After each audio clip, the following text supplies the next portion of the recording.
Jesus, Refugee, Renegade, Redeemer with Bear Grylls is brought to you by Mercy Ships. mercyships.org. Be part of the adventure.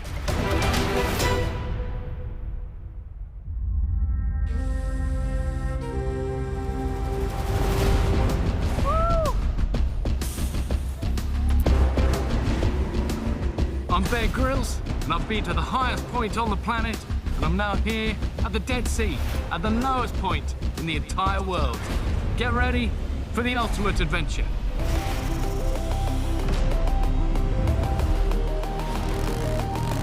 I'm in Israel, following the footsteps of a man who changed the entire world forever.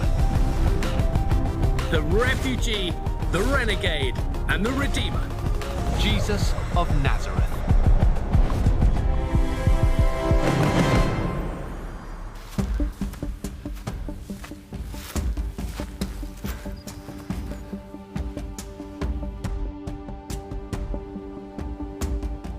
Mountains have always played such a big part in my life in, different ways, and there's something about sometimes just getting away, getting up high, getting that perspective. I don't know, I think it's primal, isn't it? It's in here in our hearts, and I love it.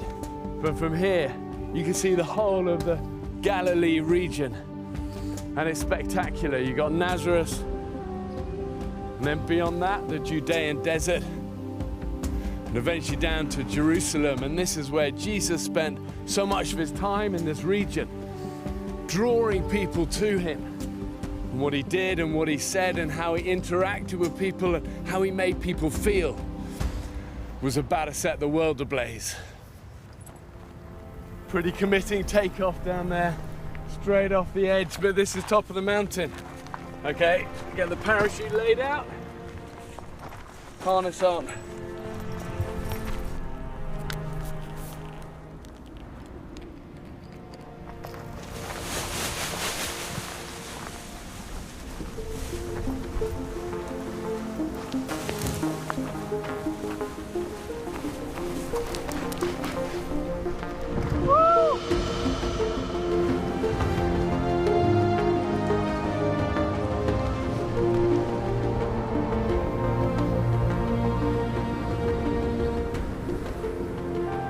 The life of Jesus was filled with mountain highs and valley lows. And if I'm following in his footsteps, I've got a lot of ground to cover. Today I'll head south from these Galilee hills to Jerusalem. I'll visit an incredible archaeological find where Jesus actually performed one of his wildest miracles. From there, I'll scale a mountain where many believed Jesus revealed his true identity to his closest friends. I'll share a Last Supper and explore the Mount of Olives, the very site where Jesus was betrayed. In each of these places, Jesus leaves us a clue to his real mission on earth. And that's exactly what I'm after.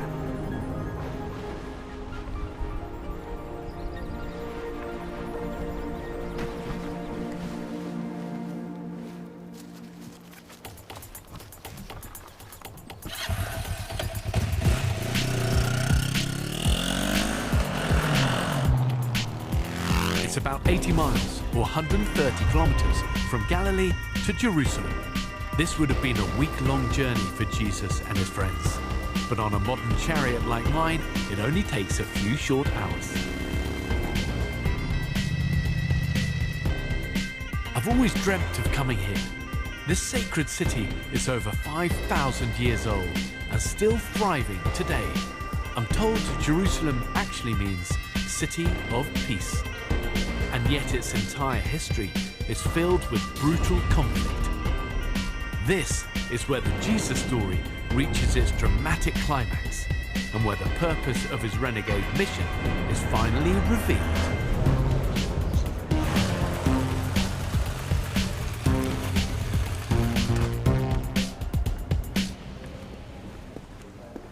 Jesus made some pretty dramatic appearances within these city walls. At only 12 years old, he famously ditched his parents and schooled the religious leaders. As an adult, he flipped tables in the temple. He even called out some very powerful and very corrupt people. I would have loved to have seen that. One of my favourite stories was thought to be a myth because historians could find no evidence of a site that is only mentioned in the Gospel of John. But all that changed when archaeologists made a shocking discovery right here in the middle of Jerusalem. It's a place we know as the Pools of Bethesda. As the story goes, these pools held mystical power, and when an angel stirred the water, the first person to enter would be healed. That's where Jesus finds a lame man. After decades of waiting for his miracle, Jesus healed him in an instant. I'm here to meet Danny Harmon, an expert in 1st century history. Because of his love for Bible archaeology, he's known to most as Danny Digger. Hey, Danny. Hey, what's up? Yeah, what a great place. Yes, this is one of the most fascinating archaeological sites in Jerusalem. Really? It also links to the New Testament in such a bright way. Huh. I mean, you can see it all, can't you? All the different layers. There are places where you dig and you can find 25 successive layers of construction, destruction, and reconstruction again and again and again. Yeah. Here alone, we have the time of Jesus, the time of Asclepius, the Byzantine period, the Crusader period, which became later a mosque, and now it's in Christian hands. And was this like a formal religious place at all, or not?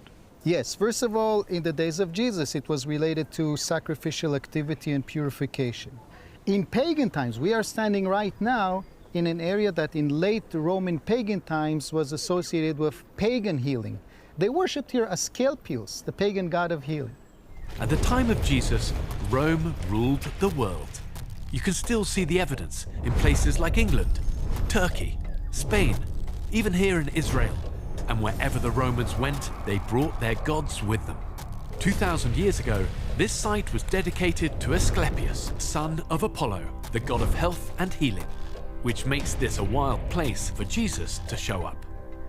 So is this the actual where the pools would have been? Archaeology in the 19th century, research done here proved this is indeed the pool of Bethesda. That's amazing, that we can actually touch base with a story told to us by the Gospel of John, and here we are. Yeah, but I find it interesting that this is, we know that this is a spot that he would have come, because a lot of the places are, you can't really pin it down, can you? Yes, the home where he lived in Capernaum, or where he grew up in Nazareth, it was a small home of an ordinary, I would even say a poor family.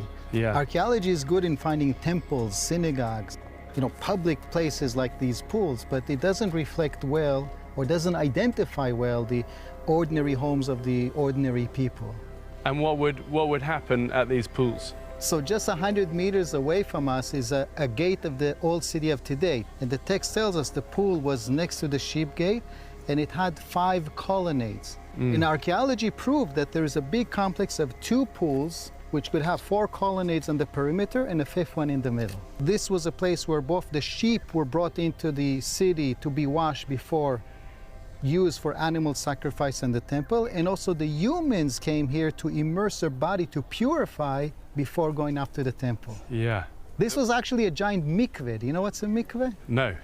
It's a Jewish ritual bath. Yeah. It's a place that every Jew has to purify according to old law, and especially before you go up to the temple, you must cleanse yourself. You must dip in those purifying water, and then you are ready spiritually to go up to the Temple Mount. It's actually pretty exciting to be able to stand somewhere where you can say with a strong degree of certainty that Jesus actually was and hung out, because a lot of the places of archaeology tend to be the big temples and the palaces and the rich places, and so much of Jesus's life and upbringing and the way he lived, he was always at the poorest, worst, dirtiest, grittiest part of town. And those places in archaeology tend to get flattened and lost. I can close my eyes and open it and imagine these pools and Jesus down here. So what, Jesus would have come over the Mount of Olives, Yes. down to here? Yes, he was a native of the Galilee, but he came a few times to Jerusalem according to the Gospel of John. Yeah. He, according to the text, sees a sick person. That sick person couldn't reach the water. It was going up and down. It was fluctuating for some reason. And each time the water was being stirred, according to the text, others ran first and got healed. So no one cared for him. So Jesus performs the healing miracle and he heals him. For 38 years, this man had been unable to walk. He came to a pagan center for healing. Instead, he met the true healer. I like to imagine this as an epic showdown between Jesus, the son of the Hebrew god, versus Asclepius, the son of Apollo. But it's Jesus who shows the real power.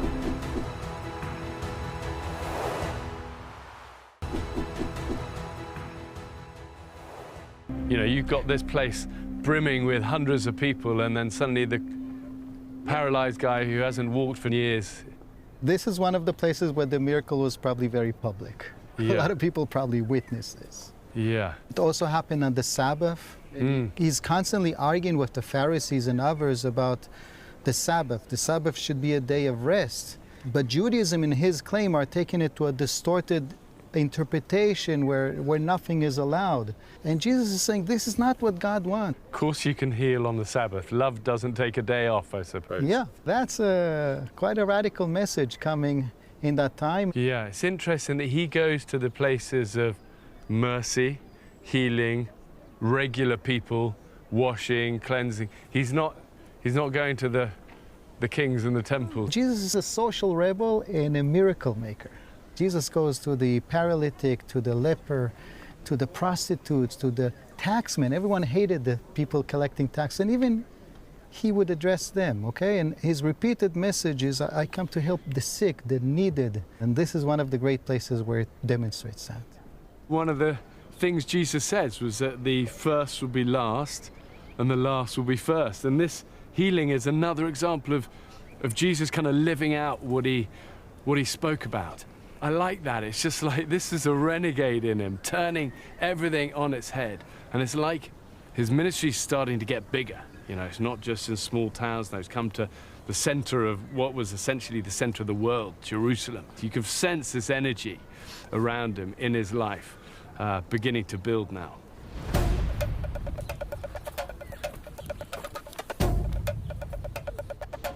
It's easy to see why people loved Jesus. He could really draw a crowd. But when the crowds got too big, you'd often find him withdrawing to the mountains to rest and recover. As someone who loves the outdoors, I can definitely relate. And that's where I'm headed, to Mount Tabor. It's said to be the very spot where Jesus brought his 3 closest friends for the ultimate mountaintop experience. Without a doubt, Jesus is the most pivotal figure in history. His very arrival divides the standard Gregorian calendar in 2, from BC to AD. But people have always been divided on Jesus. He's called a prophet, Messiah, fraud, renegade, and social rebel. But who was he really? According to biblical texts, Jesus answered this question right here on the Mount of Transfiguration.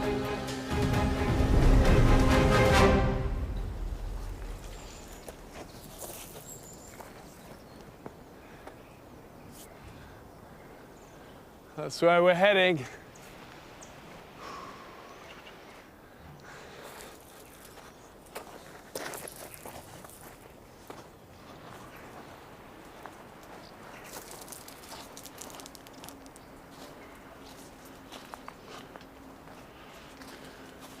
Oh, you can smell something has died around here.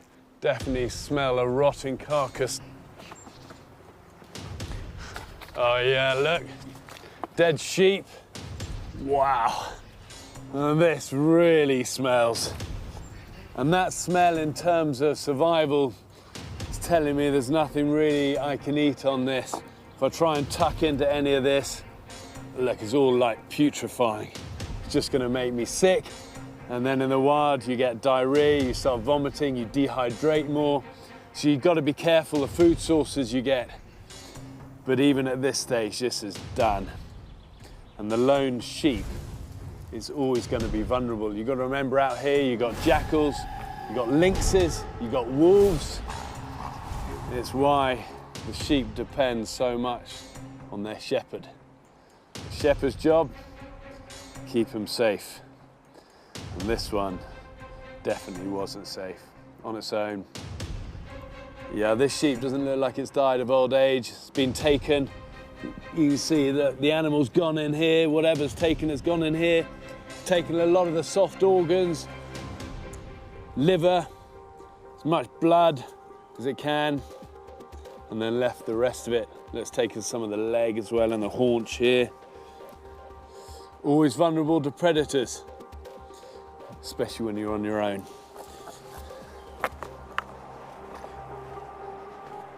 One title Jesus gave himself was the Good Shepherd. I think this offers a clue to his purpose on earth.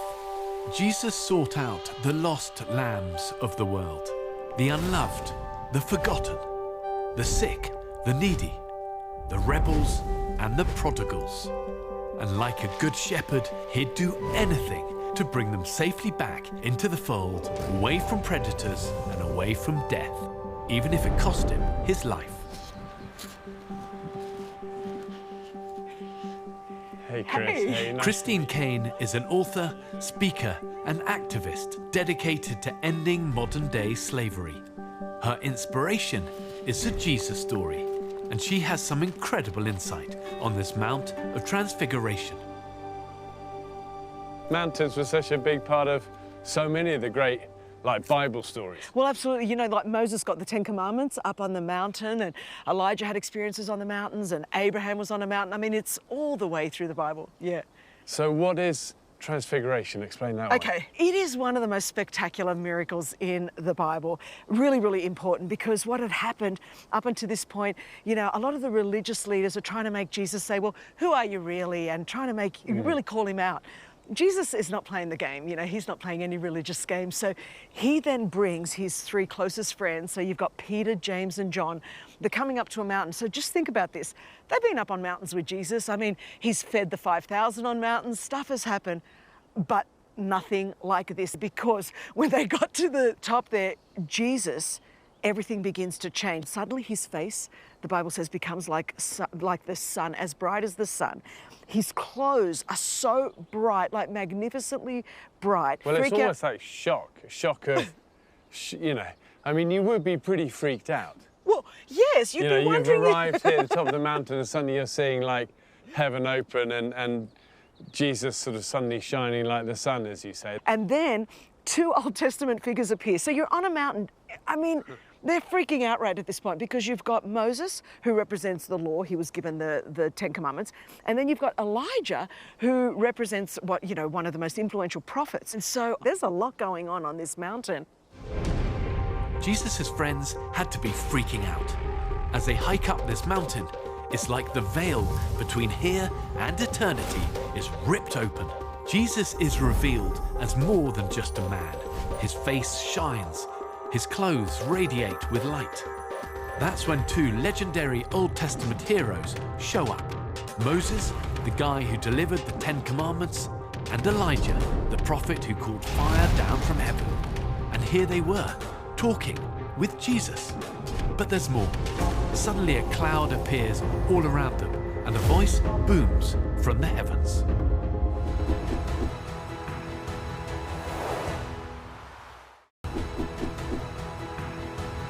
That voice comes in and says, you know, this is my son, listen to him.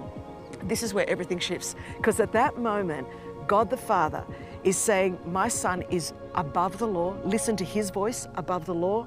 Listen to his voice above the prophets. So he's like, seems to be showing a whole kind of other, further, deeper, bigger side of himself, a side maybe that they've seen glimpses of in some of the miracles and things, but this seems bigger. Yeah, so these guys had been walking with Jesus. They'd seen miracles.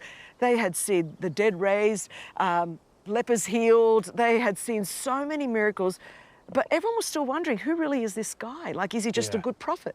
Is he just a good teacher? And so there's this surreal moment where Jesus as God is revealed.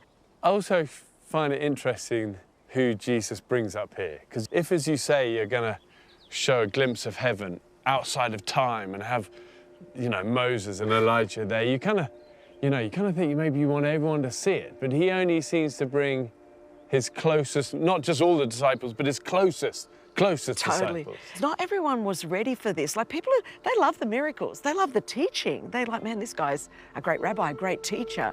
And they're watching the miracles. It's like, wow, this is awesome.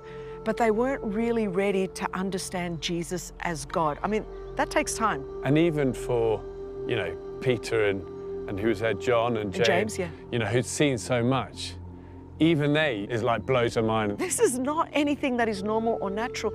And of course, Peter wants to say, let's memorialize this moment. Let's build a monument. Let's build 3 houses, because everyone, like when you have this great mountaintop experience, we want to stay up here and we want to live here. Plant your flag, make a sort of a cairn, a sign, a symbol or something. And I say mean, man loves doing it. We love doing that. And then we want to just live in this moment.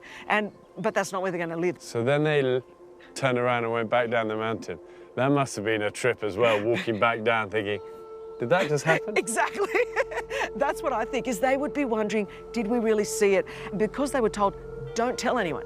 So they go back to the other 9. What do you do? So don't go back down the mountain and say what you've seen. Wait. Exactly. Jesus, transformed before their very eyes, meeting Moses and Elijah, a booming voice from heaven. And now, Jesus goes on to say, don't tell anyone about this until the Son of Man rises from the dead. Then you're free to talk. Of course, you might know what's about to happen to Jesus, but at the time, his friends had no idea what he was talking about. And what do you think ultimately was the point of Jesus giving them a little glimpse, pulling back that veil, showing life outside of time and light and all of this glimpse of actually who he really is, not just in his human body? What do you think he really was trying to do? Everything's about to change, because now Jesus is going to go to his death on the cross, and there's going to be a trial, there's going to be a crucifixion, there's going to be a burial. They're going to think all their hope has died. They're going to think, man, we thought he was the Messiah and really the dude was not. And now they're going to think back and go, but we saw him in his glory on that mountain. Remember here on the mountain where... So it's all going to come full circle. James, Peter and John, they've got to remember, when Jesus then is crucified and is put in a tomb for 3 days, they're going to remember this moment and go, hang on a minute. But that's a cool thing to remember, like when the heavens open and that voice of God. I mean, hearing the voice of God, that must be pretty scary. It's his way of showing, listen, you've been raised on the law and the prophets. Of course, the Torah, that's so powerful. But you have to understand, this is my son. And you've got to listen to him above everything else. Yeah, I like those words, listen to him. Because it's like, it's so hard in life. There's so many things competing for our attention. Oh yeah, there is. And like, you're never quite sure of this. And they probably felt the same. And that's the deal. And you come back to those moments where you go, when I don't understand nothing, I remember I saw a glimpse. Well, it's the answer to so many of my kind of theological wanderings when in my brain, sometimes I go, but how would that... And then like come back just like, look, seeing a glimpse, here we go, it's good, trust it. I mean, there's still a journey of faith. You don't just arrive there. So these guys are seeing this miracle in front of their face, and it is so supernatural. But it still takes time to process that. We're just like in the middle of the story right now. The story continues, and then when he's buried and he rises again, they're going to be, we remember that moment. Yeah. And what he said is true. He did rise again. He must be the Son of God. After the Transfiguration, Jesus set his sights on Jerusalem. As I head back to the old city, I can't help but wonder if the people thought Jesus was intending to lead a revolution and overthrow the Romans. But all along, he had a different plan in mind.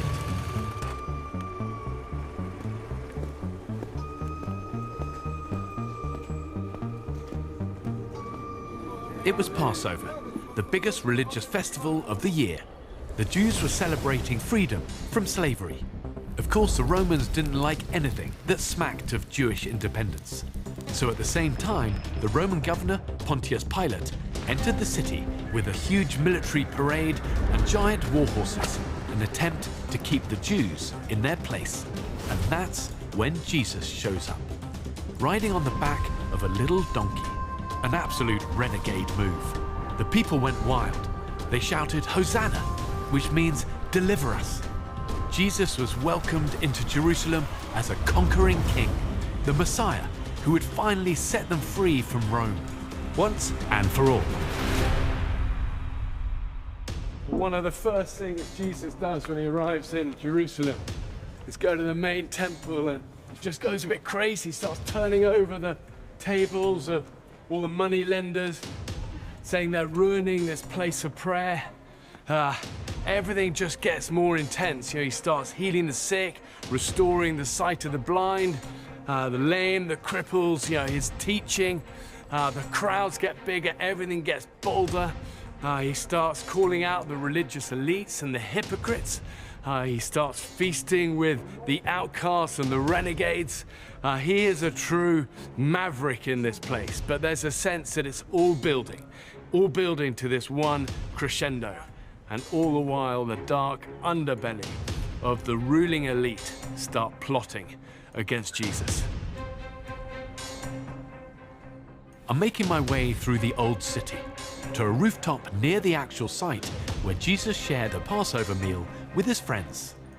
They didn't know it yet, but this would be their Last Supper.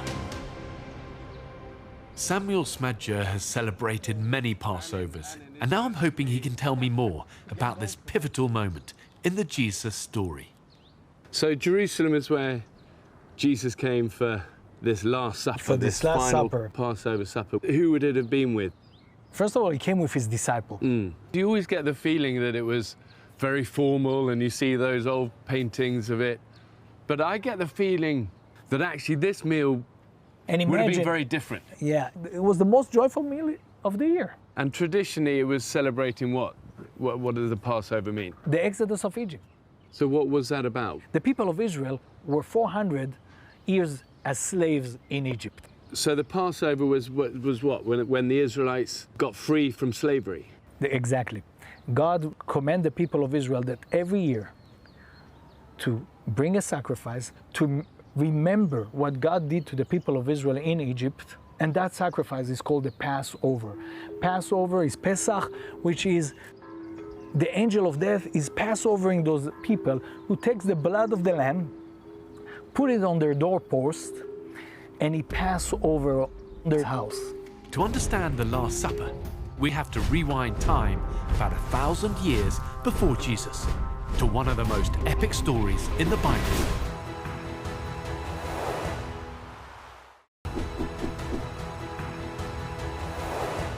The Israelites were slaves in Egypt, building cities for a merciless Pharaoh.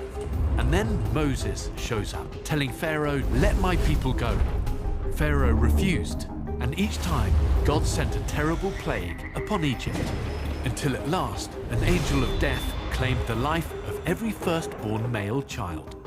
To escape this judgment, God instructed his people to mark their doors with the blood of a perfect lamb, and the angel of death would pass over their homes. That humble Passover lamb was their redemption from death. The meal the Israelites ate, lamb, herbs, and unleavened bread, would forever be known as a Passover meal, a celebration of how God redeemed his people from slavery and death. So tell me about the meal. What have we got here? Okay, first of all, we see that we have Lamb. matzah, and wine. During the meal, you drink 4 cups of wine. I'd never make it down the stairs. Exactly, that's why it was more happy. That's why everybody's joyful.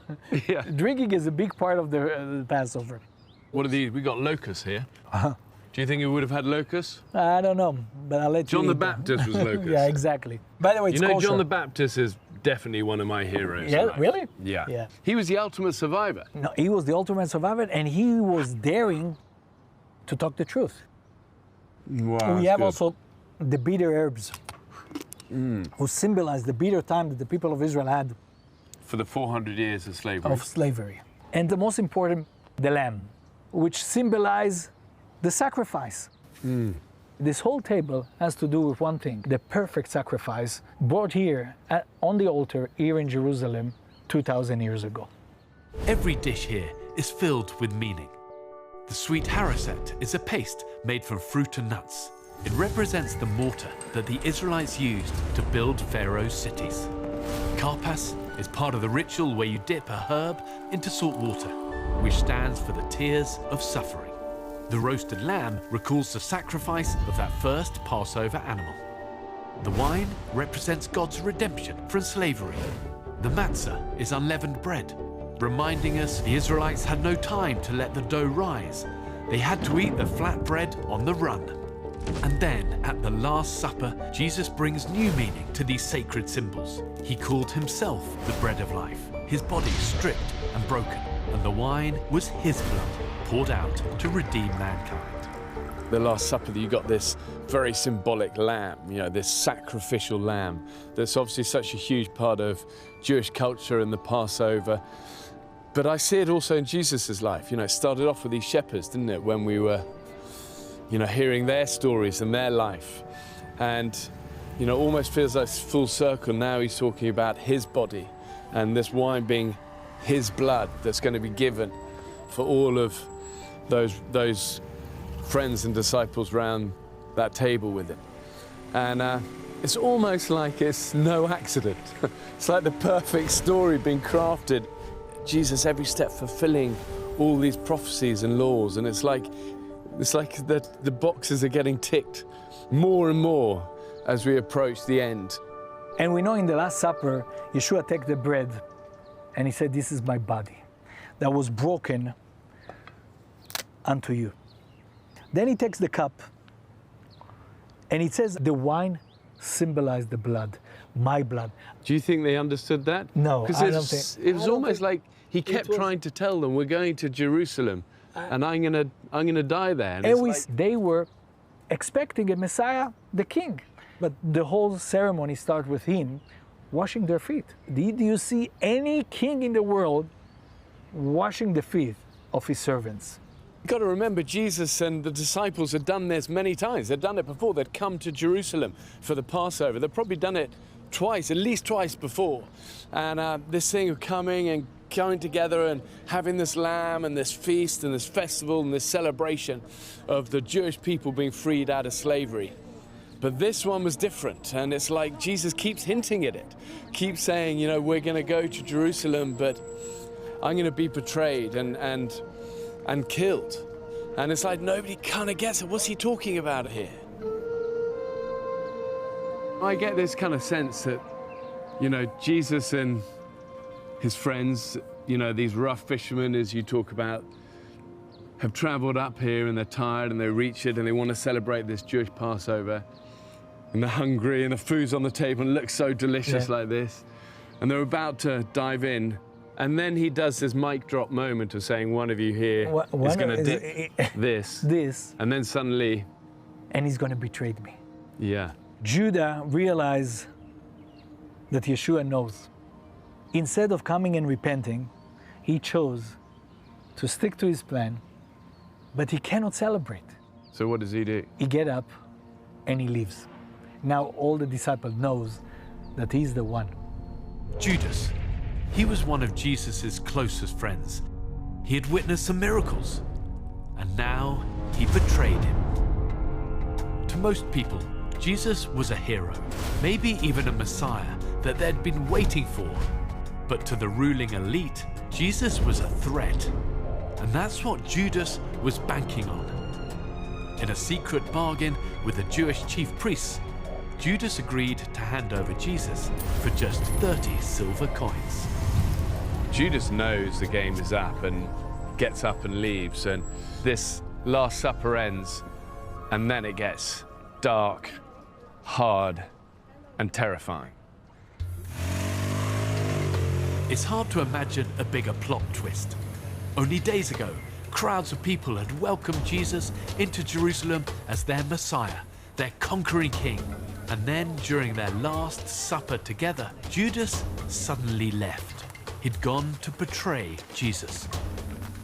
Meanwhile, Jesus spent a sleepless night in a quiet olive grove at the base of the Mount of Olives. And I've come to see this place for myself. This might be the darkest moment of his life. So this is the Garden of Gethsemane, just outside the city walls. And this is where Jesus came to the night before he gave himself up to the authorities. And he spent that time on his knees praying.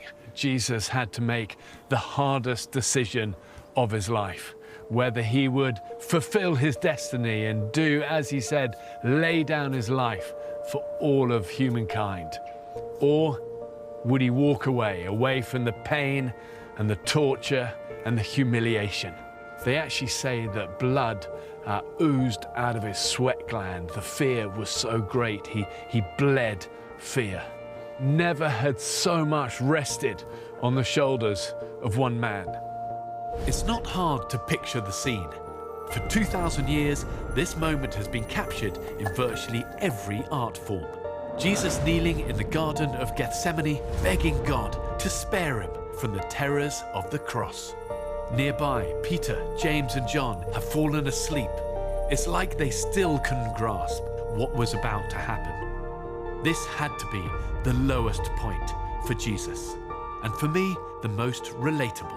Even Jesus had to wrestle with his own unanswered prayer, but in the end, he willingly surrenders his life and sticks with the mission as he cries out to his heavenly Father, "Not my will, but yours be done."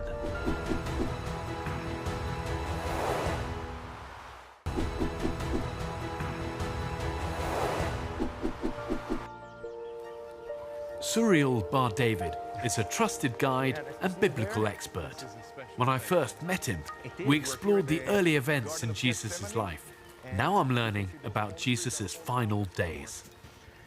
And so much of that night, I hear about it. You kind of can feel the terror, the nerves of that. I myself think that it's probably the hardest moment of Jesus, except for being on the cross that night. It's late. Why? Because he had to take the decision. Should I go on with the mission that I'm at, or should I take a different path? That was the T-junction point, I would say that. It's cold, it's dark, it's late at night. They were already so-called celebrating the Passover, so maybe 11 o'clock at night. It's a long night, and he's tired, 24 hours, you know, with his disciples a lot. And now suddenly something is happening. What were the disciples doing? He told them, stay awake and pray. And he left them just a little bit farther. He was going on and he was praying, and they fell asleep, and he goes back and forth and he wakes them up. They are tired, they are after a meal. So suddenly the guards are coming and they are surrounded, okay? And they come in order to arrest him with Judas that was leading them. What did Judas do? Judas is coming and kissing him, basically to tell them, the one that I will kiss, he is the man, in a sense. To point at Jesus, he is the one that should be arrested. With a single kiss, Judas completes the most infamous betrayal in history. As the guards arrest Jesus, he remains calm, but not his disciples. This seems to be the moment when they finally wake up and realize that this story is not going the way they thought it would. And what did the disciples do? So most of them do nothing except for one guy, Peter. He grabbed a sword, probably some kind of a knife that he brought with him, you know, to try and attack the guards that arrest Jesus. And I would say, it doesn't say so, I say he went for the throat. Eventually he cuts the ear. I guess the guard was moving backward and then his ear was cut off. So he hits the guy's side of his head, takes his ear off. Yeah, right. And we see that Jesus immediately stops him. You know, don't do that. This is not what I came for. You know, I'm not coming here in order to fight with weapon. I can call my Father and he can send legions of angels to protect me. I'm coming here for a whole different purpose. We should love, basically, our enemies. So what did Jesus do? He takes the ear, in a sense, and he put his hand and he heals that servant's ear. Everything now is fine. You know, it's a miracle. But he's willing to give himself for those guards. Why did people go so quickly from loving him to then hating him and spitting on him and calling for his crucifixion? I think that most of the people around Judea, and especially Galilee, they liked Jesus. But they expected for a local Messiah that would lead them and set them free from the Romans. The Romans were oppressing them. And Jesus didn't come to do that. He came to set us free from a spiritual point of view, not from the Romans. It doesn't matter if it's the Romans, if it's the Assyrians, the Babylonians, or anyone else. That's not the point, who is controlling over you. You can be free. You can be free if Jesus set you free. And They didn't get that. The people didn't get that. So they were expecting him to lead a revolt with a sword, like Peter thought. And Jesus said, no, this is not the purpose of my coming here. Why would you want him dead? When he put himself as God, they couldn't handle that anymore. And that's the moment in the stories before that they said, we have to get rid of him. We have to kill him. If he put himself, if he forgives sins, this is what he says, it's only God can do such a thing. Only God can forgive sins. And he says, I'm forgiving sins. We have to get rid of that guy. Yeah. So it almost feels like with the everyday people who heard his message, he was so gentle and so fun and loving and always healing and helping. But with the spiritual leaders, he said you're going in the wrong direction, essentially. Exactly. You are responsible for leading those people to the wrong way. Like that same shepherd analogy that always seems to be in Jesus' life, like looking after, protecting. Right. And he cares for everyone. He goes for the one lost sheep. You know, he would leave the 99 and he will go for that one to bring it all the way back to the flock.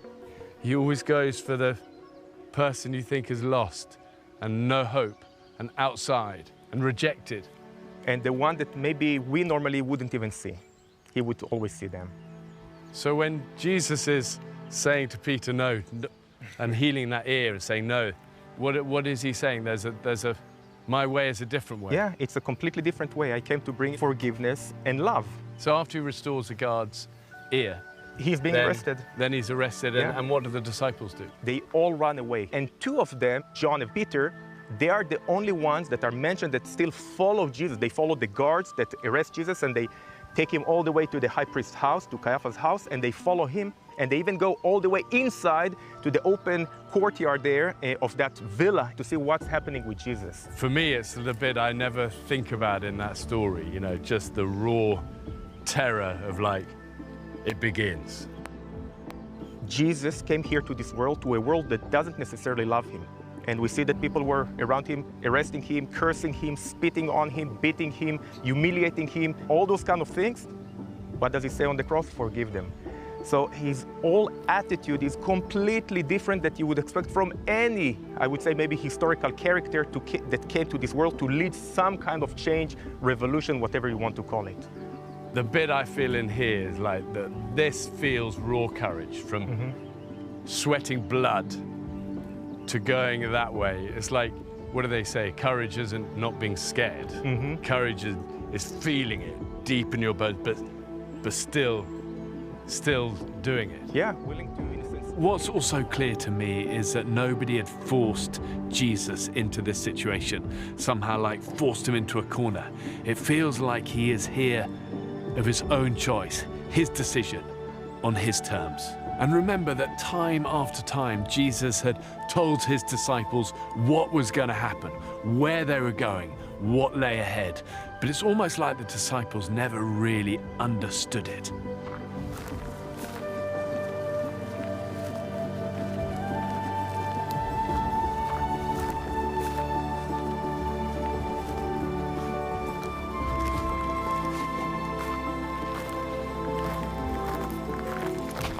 When I think of the life of Jesus, and even my own journey in the Holy Land, I get the sense that everything that happened that night was so destined.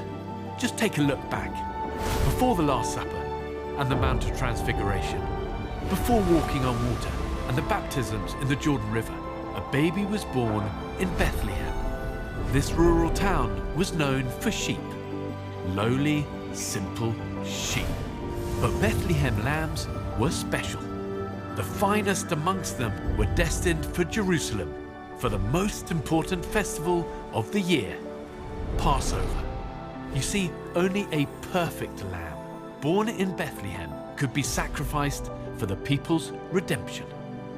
And if you know the story, you know where this adventure is headed next.